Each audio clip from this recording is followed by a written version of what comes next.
नमस्कार, मैं हूं हेमेंद्र शर्मा और आप देख रहे हैं MP round up.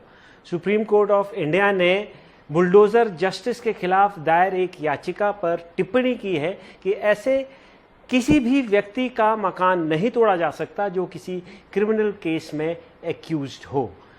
Bulldozer justice करने वालों की तरफ से सुप्रीम कोर्ट में दलील दी गई कि ये उन्हीं लोगों के मकान तोड़े जा रहे हैं जो अवैध निर्माण जिनका हुआ है, जिस पर सुप्रीम कोर्ट ने कहा कि इसके लिए वो गाइडलाइंस बनाएंगे जिसका पूरे देश भर में पालन हो सकेगा, जिसमें कि नोटिस के लिए समय, उसके बाद लीगल रेमेडी के लिए समय, ये तमाम चीज़ों का ध्यान रखा जाएगा। इस पर सुप्रीम कोर्ट में ये भी दलील दी गई कि कई ऐसे एनक्रोचमेंट्स होते हैं जो समय समय पर आ जाते हैं और जिनको उसी समय हटाना पड़ता है, जिस पर सुप्रीम कोर्ट ने कहा कि वो नहीं चाहते हैं कि रोड्स पर या किसी भी रास्ते पर एनक्रोचमेंट हो और इसके लिए वो ध्यान रखेंगे कि कुछ तरह का प्रोविज़न हो। और उन्होंने ये भी कहा, सुप्रीम कोर्ट ने ये भी कहा कि चाहे फिर वो मंदिर ही क्यों ना हो।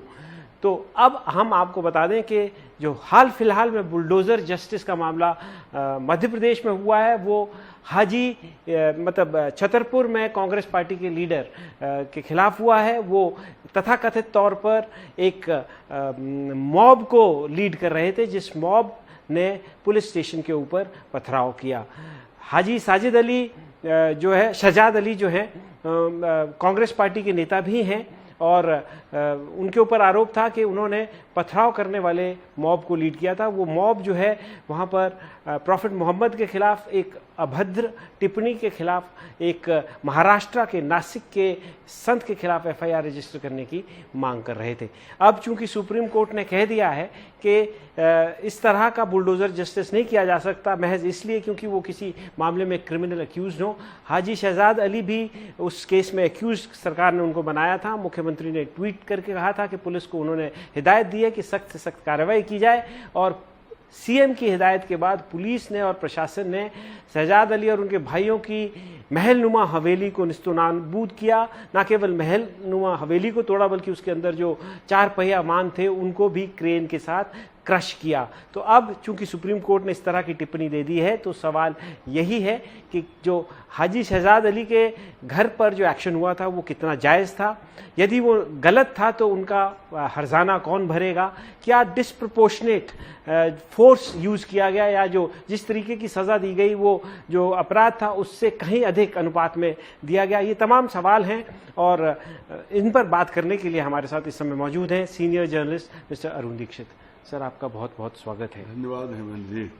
सर, शहजाद अली साहब का सबसे लेटेस्ट मामला बुलडोज़र जस्टिस का यहाँ पर आया है और सुप्रीम कोर्ट ने टिप्पणी की है कि ऐसे किसी भी व्यक्ति का घर नहीं तोड़ा जा सकता जो किसी क्रिमिनल केस में एक्यूज्ड भरो। यहाँ पर आज केस रजिस्टर हुआ, उससे पहले उनकी कोई क्रिमिनल हिस्ट्री नहीं थी। आज केस रजिस्टर हुआ और अगले दिन जो है चीफ मिनिस्टर ने ट्वीट किया, उसके बाद महल, मकान, हवेली जो कुछ भी उसको आप कहें वो तोड़ दी। काफ़ी 20,000 स्क्वायर फीट में शायद वो थी। गाड़ियों को क्रश कर दिया गया। तो आपको क्या लगता है कि क्या सुप्रीम कोर्ट की इस टिप्पणी के बाद ये जो सरकारें हैं जो इस तरीके का इंस्टेंट जस्टिस करना चाहती हैं, क्योंकि ये पहली बार नहीं हुआ है मध्य प्रदेश में और बहुत लंबे समय से चल रहा है, क्या उस पर रोक लग पाएगी? हेमंत जी, सबसे बड़ी बात यह है कि सुप्रीम कोर्ट ने बहुत देर कर दी। जो टिप्पणी आज आई है, ये टिप्पणी कुछ साल पहले आ जाती तो बहुत नुकसान होने से बचा जा सकता था और समाज में एक जो खाई पैदा हुई है। देखिए, शुरुआत मध्य प्रदेश की बात बाद में करेंगे, शहजाद के घर तक बाद में पहुंचेंगे। हम लोग पहले उत्तर प्रदेश चलते हैं। योगी आदित्यनाथ बुलडोजर लाए थे और उन्होंने किसके खिलाफ इस्तेमाल किया? वो मुस्लिम लीडर जो सो कॉल्ड बाहुबली थे और जिनकी राजनीति बहुत पुरानी हो चुकी थी, चाहे वो मुख्तार अंसारी हो, चाहे अतीक अहमद हो, ऐसे ही वो सारे नाम, उनको एलिमिनेट करने के लिए बुलडोजर का इस्तेमाल हुआ। बुलडोजर की आड़ लेके उनकी संपत्ति खुर्द-बुर्द की गई, मकान तोड़े गए, लखनऊ हो, गोरखपुर हो, अरबों की, करोड़ों की नहीं, अरबों की संपत्ति गिराई गई। वहां से उठाया पूर्व मुख्यमंत्री शिवराज सिंह चौहान ने। वो मध्य प्रदेश स्कूल आए और उन्होंने जिस तरह की कानून व्यवस्था, जो चूंकि मैं ये मानता हूं कि अगर कोई भी मुख्यमंत्री राज्य में कानून व्यवस्था को, क्योंकि भारत के कानून में किसी चीज की, संविधान में कोई कानून ऐसा नहीं जो नहीं है, अगर वो इन्फोर्स नहीं कर पाता है और पुलिस को एक पैरेलल पावर देता है कोर्ट के पैरेलल कि जाओ बुलडोज कर दो, तो ये बुलडोजर जस्टिस आखिर किसकी देन है? ये स्वतंत्र भारत में भारतीय जनता पार्टी की सरकारों की देन है। ऐसा नहीं कि इससे पहले मकान टूटे, तोड़े गए। मुझे याद है जब करीब 30 साल पहले इंदौर में कांग्रेस नेता, जबकि मध्य प्रदेश में कांग्रेस सरकार थी, बड़ी बिल्डिंग जो इलीगल बिल्डिंग थी वो उड़ाई गई थी, उसको डायनामाइट से उड़ाया गया था और बहुत चर्चा में रही थी वो, क्योंकि वो कांग्रेस के नेता थे, कांग्रेस की सरकार थी, लेकिन नियम से नियम।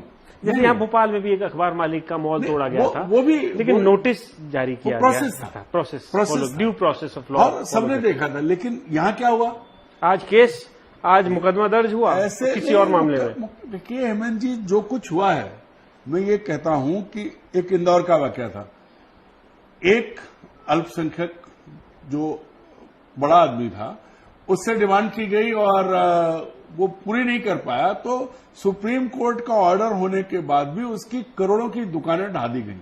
कलेक्टर साहब ने, क्योंकि उनको इंडोर्स करना था, जो मेरी जानकारी है कि सुप्रीम कोर्ट ने ऑर्डर किया था कि इनकी प्रॉपर्टी है और कलेक्टर को उसको इंडोर्स कराना था, पटवारी को करना था, लेकिन ना करके गिरा दिया उन्होंने। अब मकान गिर गया, दुकानें गिर गई, आप तो सड़क पर आ गए।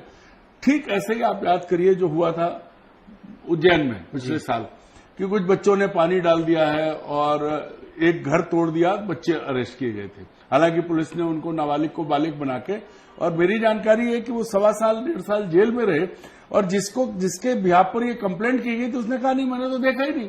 जी। तो मेरा अगला सवाल सर इसी से जुड़ा हुआ है, ये इसी पर आ रहे हैं कि यहाँ तो बहुत बड़ा क्या फ्रेम किया जा रहा है लोगों को, बहुत कायदे से।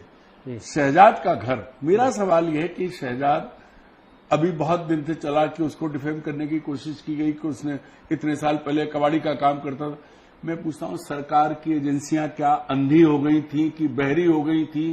क्या कलेक्टर नहीं था जिले में जब वो बिल्डिंग बनी? अगर वो इलीगल बनी तो उस नगर पालिका से लेके और कलेक्टर तक, कमिश्नर तक क्या कर रहे थे? कायदे से तो इनको जिम्मेदार बनाया जाना चाहिए। सर वो तो सवाल ही पैदा नहीं होता, वो इसलिए पैदा नहीं होता कि भाई अगर मान लो इलीगल स्ट्रक्चर है तो उसका एक प्रोसेस है, आपको उसको नोटिस देना पड़ेगा, वो नोटिस का जवाब देंगे और उसमें आपको तोड़ने से पहले लीगल रेमेडी का भी उनको वक्त देना पड़ेगा। हेमंत जी, मैं वही तो कह रहा हूं। फिर ये कलेक्टर, इनको माना जाता है ये पढ़े लिखे हैं, फिर इन्हें जिम्मेदार क्यों नहीं? इन पे मुकदमा होना तो ये चाहिए था कि सुप्रीम कोर्ट अगली बार ये ऑर्डर करे कि जो जिम्मेदार हैं ऐसी चीजों के लिए, जिसने ऑर्डर दिया उसके खिलाफ कार्रवाई हो। क्योंकि शहजाद का घर तोड़ा गया, ठीक है, घर इलीगल हो सकता था, उसके घर में खड़ी कारें कुचल दी गई।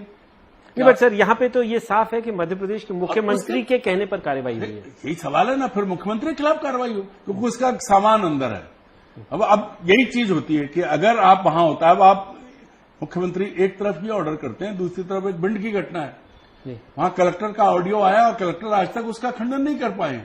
कलेक्टर महोदय, एक लड़का मारा गया, उसमें 2 मुस्लिम युवा आरोपी थे, उनके साथ तीसरा भी था एक, लेकिन उन्होंने घर तोड़ दिए 2 मुसलमानों के, तीसरे का नहीं तोड़ा। और ऐसे ही एक केस में जिसमें 2 राजपूत, भिंड का ही केस है, जैन परिवार का लड़का मारा गया था, तो जब उसके पिता ने कहा कि साहब उनका घर तोड़ा, तो जी आरोपी बोले अरे वो हिंदू मुस्लिम मामला है, समझा करो, कलेक्टर साहब ऐसे कह रहे हैं।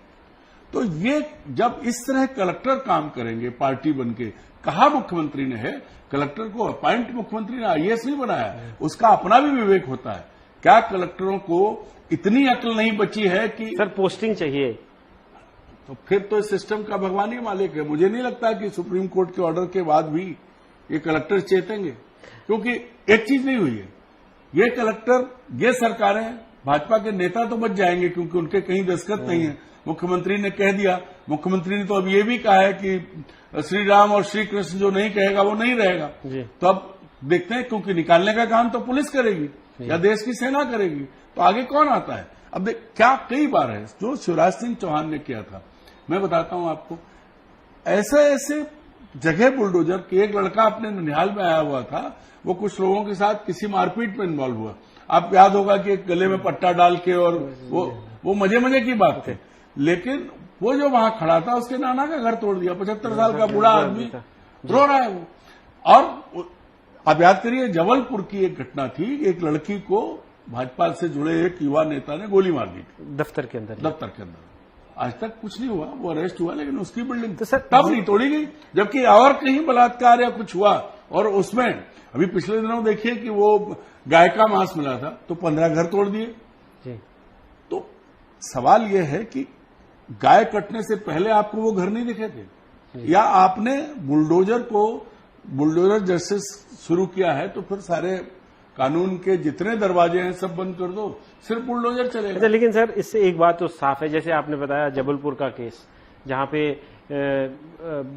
बीजेपी से जुड़े होना और मेजॉरिटी कम्युनिटी का होने की वजह से आप बच गए, भिंड में आप मेजॉरिटी कम्युनिटी की होने की वजह से बच गए, सेम केस में आप माइनॉरिटी कम्युनिटी के एक्यूज हो तो आपके घर टूट गए। एक माइनॉरिटी कम्युनिटी का आदमी अपने नाना के घर आया था, वहां उसने कुछ अपराध किया तो उसके नाना का घर चला गया।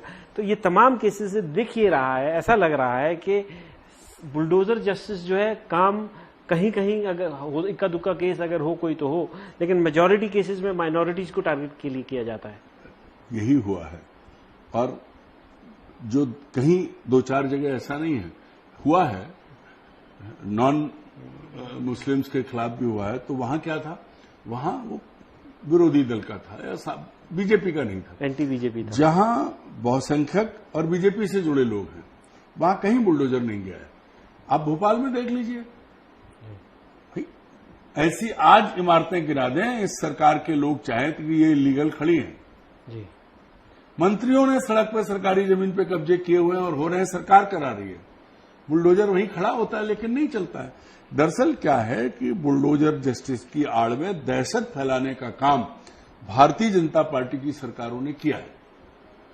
पहले बुलडोजर नहीं चलते थे, इलीगल बिल्डिंगें डायनामाइट से उड़ाई जाती थी, अब ताकि दिखे आप जाके दहशत फैलाते हो, और सिर्फ इसलिए कि आपको उन्हें टारगेट। तो फिर मैं अब आ जाता हूं सर सुप्रीम कोर्ट में, क्योंकि ये दलील दी गई कि भाई हम जो है सिर्फ उन्हीं स्ट्रक्चर्स को गिराते हैं या गिराना चाहते हैं जो अवैध हैं। तो सुप्रीम कोर्ट ने इसके जवाब में कहा कि इसके लिए गाइडलाइंस तय की जाएंगी, पूरे देश भर में वो लागू होगी, और उस गाइडलाइंस में संभवतः ये होगा कि जिस व्यक्ति का कोई अवैध निर्माण हुआ है उसको नोटिस दिया जाएगा, उसके बाद उसको नोटिस जवाब देने के लिए एक समय की अवधि होगी, और उसके बाद एक्शन लेने से पहले उसको लीगल रेमेडीज भी एक्सप्लोर करने का समय दिया जाएगा। ये तमाम गाइडलाइंस जब आ जाएंगी तो क्या आपको लगता है कि बुलडोजर जस्टिस, जो कि अब दिख रहा है कि एंटी बीजेपी और माइनॉरिटीज के खिलाफ होता है, उस पर रोक लग सकेगी? देखिए, होना तो चाहिए, ये व्यवस्था तो पहले है, ये कानून है, ऐसा नहीं कि कानून नहीं है, पर सुप्रीम कोर्ट ने जो कहा और जो होगा, मेरा सवाल है कि सुप्रीम कोर्ट को इस पर भी विचार करना चाहिए कि वही मशीनरी है, वही सिस्टम है। अगर कोई इलीगल कंस्ट्रक्शन शुरू होता है तो जब शुरू हो रहा है उस वक्त वो लोग कहां हैं, जिनको बिल्डिंग बनने के बाद, शहजाद की 2 मंजिला बड़ी बिल्डिंग बनने के बाद उसे तोड़ने पहुंचे, क्या वो लोग तब तक अंधे बहरे थे? क्या उनका कोई सिस्टम नहीं था? तो ये दलील भी दी गई, तो सुप्रीम कोर्ट ने उसके जवाब में कहा कि हम रोड्स पे अवैध निर्माण नहीं होने देंगे, और चाहे वो मंदिर ही क्यों ना हो। तो सुप्रीम कोर्ट की नीयत तो साफ है, लेकिन क्या इम्प्लीमेंट? मैं वही कह रहा हूं कि सुप्रीम कोर्ट की नीयत के हिसाब से अगर काम हो जाए जी, तो ब्यूरोक्रेसी में जो लोग बिल्कुल पूछ हिलाते हैं, एकदम उस तरह से बिहेव करते हैं पॉलिटिकल बॉसेस के सामने कि जैसे बस गले में पट्टा उन्हीं के पड़ा, वही करेंगे जो वो कह रहे हैं, वो कम से कम ये तो ध्यान रखें कि उनकी वो अपना एक जो हमारा जो है कार्यपालिका है उसका हिस्सा है, उनकी अपनी हैसियत है, उन्हें नेताओं के आगे नहीं झुकना है। लेकिन जो आपने कहा कि अच्छी पोस्टिंग चाहिए, अब देख लीजिए ना, बुलडोजर चलाने वाले कलेक्टर, आप पिछले 10-15 जब से 8-10 साल से बुलडोजर आया, वो हमेशा प्रेम में रहे, नाम क्या लेना है, 2500 की लिस्ट बन जाएगी, क्योंकि वो बीजेपी के तत्कालीन मुख्यमंत्री के करीबी थे, सब कुछ उनको, एक एक आदमी को 3-3 पद और सब जगह। इंदौर का मामला देख लीजिए कि कैसे वो जो करोड़ों का 113 करोड़ का जो घोटाला हुआ है उसमें कौन थे, और आज भी कुछ नहीं हो रहा। तो ये जो है ब्यूरोक्रेसी, पालतू ब्यूरोक्रेसी जो है, ये खतरनाक है। सुप्रीम कोर्ट से अपील दरखास्त ये भी करेंगे कि ऐसे लोगों के लिए भी कोई कानून हो कि अगर कलेक्टर जिले का है और उसके सामने वो बिल्डिंग बनी है तो पहले वो जिम्मेदार होगा क्योंकि उसकी टीम ने वो क्यों नहीं देखा जिस वक्त इलीगल कंस्ट्रक्शन बना। जब वो आदमी अपराध में फंसा तब मकान इलीगल हो गया, उससे पहले वो लीगल था। ये सिस्टम रुकना चाहिए। अगर मकान इलीगल है तो उसे तोड़ा जाए, अगर व्यक्ति अपराधी है तो मकान का क्या दोष है। सर, एक लार्जर क्वेश्चन मैं आपसे पूछना चाहता हूं फाइनल कंक्लूजन में। जब आप कहते हैं कि भाई दहशत फैलाने के लिए इस तरह की कार्रवाई की जाती है सरकार द्वारा, तो वो पॉलिटिकल मोटिव हुआ, किसी को डरा के किसी एक पर्टिकुलर वोट बैंक को कंसोलिडेट करने के लिए ये सब काम किया जाता है। अब जब सुप्रीम कोर्ट ने इस तरह की टिप्पणी की है और कहा है कि गाइडलाइंस बनेगी और सिर्फ कोई क्रिमिनल केस में एक्यूज्ड हो तो उसका घर नहीं तोड़ा जा सकता, तो क्या आपको लगता है कि मध्य प्रदेश की मौजूदा सरकार को और उत्तर प्रदेश की सरकार को भी क्या ये जो सुप्रीम कोर्ट का जो टिप्पणी है ये एक सेटबैक के तौर पर है? देखिए, सुप्रीम कोर्ट ही आखिरी उपाय बचा है भारत के किसी भी नागरिक के लिए। जहां सरकार नहीं सुनती, सुप्रीम कोर्ट से ही उम्मीद करते हैं। और मुझे लगता है कि सुप्रीम कोर्ट ने आज जो गाइडलाइन, आज जो कहा है, वो भारत के करोड़ों लोगों के लिए एक उम्मीद की किरण है। जो कुछ हुआ है, आप ये देखिए कि अगर मान लीजिए, मैं आज ये नहीं कहता कि बीजेपी और कांग्रेस, क्योंकि एक व्यवस्था शुरू होती है तो फिर वह बीजेपी हो चाहे कांग्रेस हो, दोनों करते हैं अपने दुश्मनों को निपटाने के लिए, पॉलिटिकल विरोधियों को निपटाने के लिए सब करते हैं। और वर्तमान सरकार ने, जिसको जो नरेंद्र मोदी के नेतृत्व वाली सरकार है, उसने पॉलिटिकल वेंडेटा के लिए कैसे ईडी, सीबीआई और तमाम केंद्रीय एजेंसियों का इस्तेमाल किया है, उसको आप दिल्ली में देखिए, उसको आप वहां छत्तीसगढ़, झारखंड में देखिए, उसको आप बंगाल में देखिए, उसको आप महाराष्ट्र में देखिए। महाराष्ट्र में कई मंत्री ऐसे ही जेल में बंद रह गए और ईडी आ गई और सब है।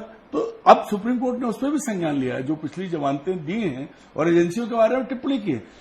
पर सवाल यह है कि सुप्रीम कोर्ट की इन टिप्पणियों से क्या इन्हें शर्म आएगी? जी। अगर इन्हें शर्म नहीं आती है तो सुप्रीम कोर्ट की टिप्पणियों का कोई मतलब नहीं है, कंटेम्प्ट का सवाल नहीं है। लेकिन एक मैसेज जो जाए और लगे कि हाँ, सुप्रीम कोर्ट ने कहा है तो उस पर कुछ इन्होंने सुधार किया है। क्योंकि आज ही दिल्ली में ईडी ने एक आदमी को गिरफ्तार किया, एक विधायक को गिरफ्तार किया। और मध्य प्रदेश में कई बार हम लोग 3,500 करोड़ का सीधा सीधा घोटाला है। ईओडब्ल्यू जो जांच एजेंसी है उसने उसको क्लीन चिट दे दी, रिटायरमेंट के बाद भी अफसर बैठे हैं। ऐसे हजारों करोड़ का ईडी यहां नहीं आती। ईडी को मध्य प्रदेश नहीं दिखता, ईडी को उत्तर प्रदेश नहीं दिखता, ईडी को महाराष्ट्र के अजित पवार अब नहीं दिखते। पहले प्रधानमंत्री कहते थे कि 94,000 करोड़ का घोटाला है, 70,000 और 24,000, और डंके की चोट पे। बाद में पुणे में जब वो बीजेपी के साथ आ गए तो पुणे में गले लगा रहे थे प्रधानमंत्री सार्वजनिक रैली में। जब इस मैसेज, ये प्रवृत्ति रुकनी चाहिए। मैं ये चाहता हूं कि सुप्रीम कोर्ट इसको देखे और इसके संदर्भ में भी अपनी बात कहे या इंस्ट्रक्शन दे, तभी कुछ हो पाएगा। तो न्याय के लिए यदि किसी व्यक्ति के साथ अन्याय हो रहा है, उसका जो पुश्तैनी मकान है या अपनी मेहनत से बनाया हुआ मकान है, अगर उसको तोड़ा जा रहा है गैर कानूनी तरीके से, तो आखिरी दरवाजा खड़काने के लिए सुप्रीम कोर्ट ही है। सुप्रीम कोर्ट ने अब कहा है कि अगर कोई व्यक्ति किसी क्रिमिनल केस में एक्यूज्ड है तो उसका मकान नहीं तोड़ा जा सकता। क्या मध्य प्रदेश की सरकार पर अब अंकुश लगेगा? ये आने वाले दिन बताएंगे, क्योंकि देखा यह गया है कि जब भी सरकारों को पब्लिक एट लार्ज को मैसेज देना होता है कि वो एक्शन में है और ध्यान भटकाने की कोशिश करनी होती है, तो एक आसान सा उपाय होता है कि किसी भी आरोपी के घर बुलडोजर भेज दिया जाए। एमपी राउंड अप में आज सिर्फ इतना ही। कल फिर मुलाकात होगी, तब तक के लिए थैंक यू, गुड बाय।